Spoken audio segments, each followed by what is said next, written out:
ನಮಸ್ಕಾರ. ನಾವು KRS ಪಕ್ಷದಿಂದ ಇವತ್ತು ಸುದ್ದಿಗೋಷ್ಠಿ ಮಾಡ್ತಾ ಇದ್ದೀವಿ.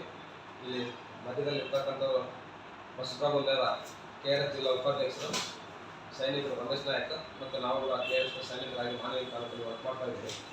ಇವತ್ತು ನಾವು ಪತ್ರಿಕಾಗೋಷ್ಠಿ ಕರೆತಕ್ಕಂಥ ಉದ್ದೇಶ ಬಂದ್ಬಿಟ್ಟು ಇದೇ ದಿನಾಂಕ ಇವತ್ತಿಗೆ 3 ತಿಂಗಳು ಹಿಂದ್ಗಡೆ ಸೆಪ್ಟೆಂಬರ್ 5, 2024ರಂದು ಮಾನವಿ ತಾಲೂಕಿನಲ್ಲಿ ಎಂದು ಕಂಡು ಕೇಳಿರ್ತಕ್ಕಂಥ ಒಂದು ಅಪಘಾತ ಸಂಭವಿಸಿ ಸುಮಾರು 2 ಮಕ್ಕಳು ಮೃತಪಟ್ಟು ಅನೇಕ ಮಕ್ಕಳು ಅಂಗಾಂಗಗಳನ್ನು ಕಳೆದುಕೊಂಡು ಇವತ್ತು ಹೀನಾಯ ಸ್ಥಿತಿಯಲ್ಲಿ ಜೀವನ ಮಾಡ್ತಿರ್ತಕ್ಕಂಥ ಪರಿಸ್ಥಿತಿ ಇತ್ತು.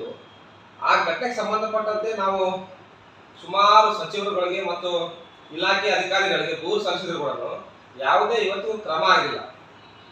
ಅಲ್ಲದೇನು ಈ ಪೊಲೀಸ್ ಇಲಾಖೆಯವರು ಸಂಬಂಧಪಟ್ಟಂಗೆ ಒಂದು FIR ರಿಜಿಸ್ಟರ್ ಆಗಿದೆ. ಆ ಮಾನವಿ ಪೊಲೀಸ್ ಸ್ಟೇಷನ್ ಅಲ್ಲಿ ಕೇವಲ 4 ವ್ಯಕ್ತಿಗಳ ಮೇಲೆ FIR ಆಗಿದೆ.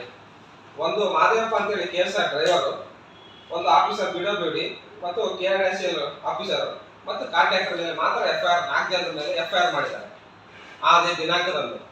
ಯಾಕೆ 4 ಅಧಿಕಾರಿಗಳ ಮೇಲೆ FIR ಆಯಿತು? ಸಂಬಂಧಪಟ್ಟ BO ಮೇಲೆ ಯಾಕೆ ಆಗಿಲ್ಲ?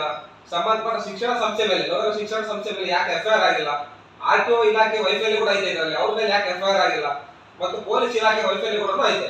ಆದ್ರೆ ಇವೆಲ್ಲರನ್ನ ಬಿಟ್ಟು ಕೇವಲ ಯಾರೋ ಒಬ್ರು ಹೇಳಿದ್ರು ಅಂತ ಹೇಳಿ ಆ ಇದರಲ್ಲಿ ಒತ್ತಡದಲ್ಲಿ 4 ಜನರ ಮೇಲೆ FIR ಮಾಡಿ ಯಾರನ್ನೋ ಬಚಾವ್ ಮಾಡಂತ ಕೆಲಸ ಮಾಡ್ಯಾರ ಇವತ್ತು ಅಂತ ಹೇಳಿ ನಾವು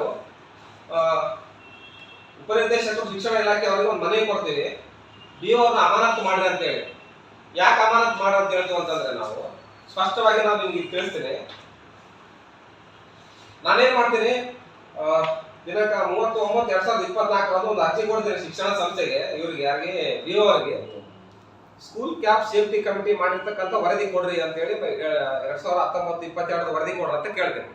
ನನಗ ಸುಳ್ಳು ಮಾಹಿತಿ ನೀಡ್ತಾರ. ಅವ್ರು ಏನ್ ನೀಡ್ತಾರ ಅಂದ್ರೆ 24-25 ಕಮಿಟಿ ಕೊಡ್ತಾರೆ. ನಾವು ಕೇಳಿರ್ತಕ್ಕಂಥದ್ದು ಸ್ಪಷ್ಟವಾಗಿದೆ. ಇಲ್ಲಿ 2019-22 ಒಳಗಿಂದ ಒಂದು ಕಮಿಟಿ ಕೊಡ್ರಿ ಅಂತ ಕೇಳ್ತೀನಿ ನಾನು. ಆದ್ರೆ ಅವ್ರು ಕೊಟ್ಟಿರೋದು 24-25 ಕಮಿಟಿ ಕೊಟ್ಟಾರ. ಹಂಗಿತ್ತಂದ್ರೆ ಆಯುಕ್ತರು ಶಿಕ್ಷಣ ಇಲಾಖೆಯವರು ಒಂದು ಆದೇಶ ಹೊರಡಿಸ್ಯಾರ. ಆ ಆದೇಶಕ್ಕೆ ಬೆಲೆ ಏನೈತೆ ಇಲ್ಲಿ? 2019 ಒಂದು ಆದೇಶ ಹೊರಡಿಸ್ಯಾರ. ಪ್ರತಿ ಶಾಲಾವಾನ ಹೊಂದಿರತಕ್ಕಂಥ ಶಾಲೆಗಳು ಕಮಿಟಿ ಮಾಡಬೇಕು. ಸಾರ್ವಜನಿಕರನ್ನ ಹಿಡಿದು ಸ್ಕೂಲ್ ವಿದ್ಯಾರ್ಥಿಗಳು ಮತ್ತು ಪಾಲಕರು ಮತ್ತು ಶಾಲೆಗೆ ಸಂಬಂಧಪಟ್ಟಿರ್ತಕ್ಕಂಥ ಕಮಿಟಿ ಸೇರಿ ಒಂದು ಕಮಿಟಿ ಮಾಡಿ ಆಗ ಹೋಗ್ತಕ್ಕಂಥಗಳನ್ನ ಎಲ್ಲವನ್ನ ಚರ್ಚೆ ಮಾಡ್ಬೇಕಲ್ಲ ಅಂತೇಳಿ. ಆದ್ರೆ ಇವತ್ತಿಗೂ ಕೂಡ ಖಾಸಗಿ ಶಿಕ್ಷಣ ಸಂಸ್ಥೆಗಳು ಈ ಆದೇಶವನ್ನು ಪಾಲನೆ ಮಾಡಿಲ್ಲ.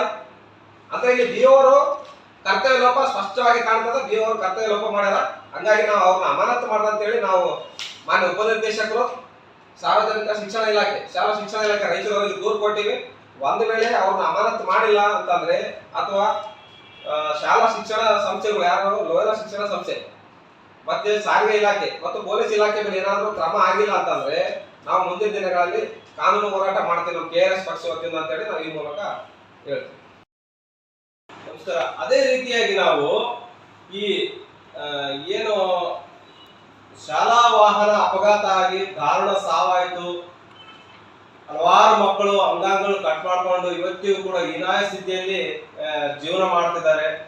ಆದ್ರೆ ಅವತ್ತಿನ ದಿವಸ DC ಅವರಿಗೆ ನಾವು ಮನವಿ ಕೊಟ್ಟಾಗ ಏನ್ ಹೇಳಿದ್ರು, ಪಬ್ಲಿಕ್ ಅಲ್ಲಿ ಹೇಳಿದ್ರು, ಇಲ್ಲ ಸಾವಿಗೀಡಾದ ಮಕ್ಕಳಿಗೆ 5 ಲಕ್ಷ ಕೊಡ್ತೀವಿ, ಅಂದ್ರೆ ನೇರವಾಗಿ ಕ್ಯಾಶ್ ನಗದು ಮೂಲಕ ನಾವು 5 ಲಕ್ಷ ನಗದು ರೂಪದಲ್ಲಿ 5 ಲಕ್ಷ ರೂಪಾಯಿ ಅವ್ರಿಗೆ ಇದು ಕೊಡ್ತೀವಿ, ಸಹಾಯಧನವನ್ನು ಕೊಡ್ತೀವಿ.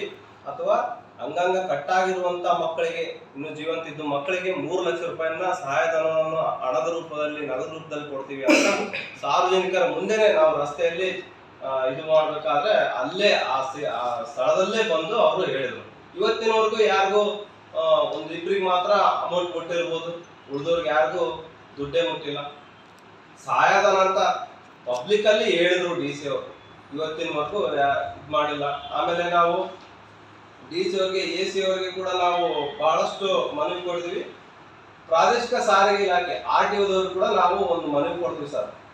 ಶಾಲಾ ವಾಹನಗಳ ಬಗ್ಗೆ ಯಾವ ರೀತಿ ನೀವು ಆ ಒಂದು ಶಾಲಾ ವಾಹನ ಶಾಲೆಯಲ್ಲಿ ಇರ್ಬೇಕಾದ್ರೆ ಅವಕ್ಕೆ ಏನ್ ಸೇಫ್ಟಿ ಇರಬೇಕು ಅಥವಾ ಎಷ್ಟು ಕೆಪಾಸಿಟಿ ಇರಬೇಕು, ಆ ವಾಹನದಲ್ಲಿ ಯಾವ ರೀತಿ ಅಲ್ಲಿ ಕೆಲವೊಂದು ಚಾಲಕರು ಇರಬೇಕು ಅಥವಾ ನಿರ್ವಾಹಕರು ಇರಬೇಕು, ಎಷ್ಟು ಸೀಟ್ ಇರಬೇಕು ನಿಗದಿಪಡಿಸಿದಕ್ಕಿಂತ ಹೆಚ್ಚಿನ ವಿದ್ಯಾರ್ಥಿಗಳನ್ನ ಕೂತ್ಕೊಂಡು ಹೋಗ್ತಾ ಇದ್ದಾರೆ. ಇವತ್ತಿನ ದಿವಸ ನೀವು ನೋಡ್ತಾ ಇರ್ಬೋದು ಪತ್ರಿಕಾ ಮಾಧ್ಯಮದವ್ರು ಬೇಕಾದ್ರೆ ಹಲವಾರು ಆಟೋಗಳಲ್ಲಿ ಖಾಸಗಿ ಆಟೋಗಳಲ್ಲಿ ಕೂಡ ಹೋಗ್ತಾ ಇದ್ದಾರೆ ವಿದ್ಯಾರ್ಥಿಗಳು. ಆದ್ರೆ ಇವತ್ತಿನವರೆಗೂ ಕೂಡ ಯಾವುದೇ RTOದವರು ಕ್ರಮ ತಗೊಂಡಿಲ್ಲ ಖಾಸಗಿ ಶಾಲೆಗಳಿಗೆ. ಯಾಕೆ ಅವರು ಕೂಡ ಇದರಲ್ಲಿ ಏನಾದ್ರು ಶಾಮೀಲಾಗಿದ್ದಾರೋ ಅಂತ ನಮ್ಮ ಪ್ರಶ್ನೆ. ಆಮೇಲೆ ಒಂದು ನಮಗೆ ಉತ್ತರ ಕೊಡ್ತಾರೆ, 2022-23ನೇ ಸಾಲಿನ ಶಾಲಾ ವಾಹನಗಳಿಗೆ ದಂಡ ವಿಧಿಸಿರುವ ಬಗ್ಗೆ ಅಂತ ಹೇಳ್ಬಿಟ್ಟು 4 ವಾಹನಗಳ ವಿರುದ್ಧ ಪ್ರಕರಣ ದಾಖಲಿಸಿ 19,000 ರೂಪಾಯಿ ದಂಡ ವಿಧಿಸಲಾಗಿದೆ ಅಂತ ಹೇಳಿ ಕೊಡ್ತಾರೆ. ಯಾಕೆ ರಾಯಚೂರು ಜಿಲ್ಲೆಯಲ್ಲಿ ಖಾಸಗಿ ಶಾಲೆ ವಾಹನಗಳು 4 ಇದಾವ? ಯಾಕೆ ಅವ್ರ ಗಮನಕ್ಕಿಲ್ವಾ?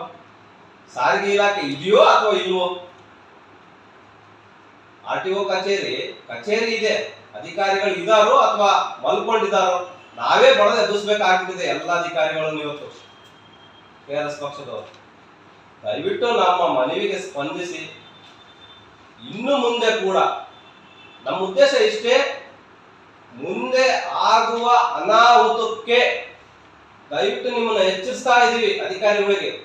ಯಾವುದೇ ಪ್ರಾಣಾಪಾಯ ಆಗಬಾರ್ದು, ಮುಂದೆ ಯಾವುದೇ ಘಟನೆ ನಡಿಬಾರ್ದು ಅನ್ನೋ ಉದ್ದೇಶದಿಂದ ನಾವು ಎಲ್ಲ ಸಂಬಂಧಪಟ್ಟ ಇಲಾಖೆಗಳಿಗೆ ಮನವಿ ಕೊಟ್ಟಿದ್ದೀವಿ. ಅದೇ ರೀತಿ ತಾವು ಸ್ವಲ್ಪ ಎಚ್ಚರ ವಹಿಸಿ ಕೆಲಸ ಮಾಡಿದ್ರೆ ಮುಂದೆ ಆಗುವ ಸಾವು ನೋವುಗಳಿಗೆ ಕಡಿವಾಣ ಹಾಕ್ಬೋದು ಅಂತ ನಮ್ಮ ಉದ್ದೇಶ. ಈ ಗೌರ್ಮೆಂಟ್ ಅವರ ಅಪಘಾತ ಸಮಯದಲ್ಲಿ 4 ಜನ, ಒಂದು ಪಿಡಬಲಿ, KRTC ಬಸ್ ಮತ್ತು ಎಡಬಲಿ ಅಧಿಕಾರಿ ಹಾಗೂ ರೋಡ್ ಗುತ್ತೇದಾರ ಇವ್ರ ಮೇಲೆ 4 ಮಂದಿ ಮೇಲೆ ಪ್ರಕರಣ ದಾಖಲು ಮಾಡಿದ್ದಾರೆ. ಆದರೆ ಇಲ್ಲಿ ಮತ್ತು ಆ ಪ್ರಕರಣದಲ್ಲಿ ಆ ಸೀಟ್ ಕೆಪಾಸಿಟಿಗೆ 32 ಜನ ಅಂತೇಳಿ FIR ಕಾಪಿ ತೋರಿಸಿದ್ದಾರೆ. ಆದರೆ ಇಲ್ಲಿ ಆ ಸಮಯದಲ್ಲಿ ಅಪಘಾತ ಸಮಯದಲ್ಲಿ ಲೋಯಲ ಶಿಕ್ಷಣ ಸಂಸ್ಥೆ ಬಸ್ಸಲ್ಲಿ ಸುಮಾರು 50ರಿಂದ 60 ಹುಡುಗರು ಅಂತೇಳಿ ಒಂದು ಆ ಅಪಘಾತದಲ್ಲಿ ಆದಂತ ವಿದ್ಯಾರ್ಥಿನಿ ಹೇಳಿದ್ರು, ಒಂದು ಮಾಧ್ಯಮದಲ್ಲಿ ಬಂದಂತ ನ್ಯೂಸ್ ಇದೆ. ಆ ವಿದ್ಯಾರ್ಥಿನಿ ಸ್ವಯಂ ಆಗಿ ಹೇಳಿದಾಳೆ. ಹೇಳಿದ್ರು ಕೂಡ ಇದುವರೆಗಾಯ್ತು ಆ ಲೋಯಲ ಶಿಕ್ಷಣ ಸಂಸ್ಥೆ ಆಡಳಿತ ಮಂಡಳಿ ವಿರುದ್ಧ ಒಂದು ಲೆಟರ್ ಆದ್ರೂ ಕೊಟ್ಟಿಲ್ಲ, ನೋಟಿಸ್ ಜಾರಿ ಮಾಡಿಲ್ಲ, ಅವ್ರ ಮೇಲೆ ಆಕ್ಷನ್ ತಗೊಂಡಿಲ್ಲ.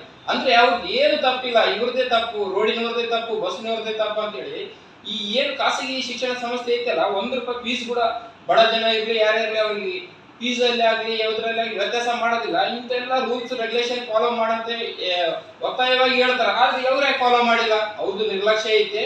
ಈ ಲೋಯಲ ಶಿಕ್ಷಣ ಸಂಸ್ಥೆ ಆಡಳಿತ ಮಂಡಳಿ ವಿರುದ್ಧ ಕ್ರಮ ತಗಲೇಬೇಕು. ಅವ್ರ ಮೇಲೆ ಕೂಡ FIR ಆಗಬೇಕು. ಆಗಿಲ್ಲ ಅಂದ್ರೆ ಮುಂದಿನ ದಿನದಲ್ಲಿ ನಾವು ಕಾನೂನು ಪ್ರಕಾರ ಹೋರಾಟ ಮಾಡ್ತೀವಿ.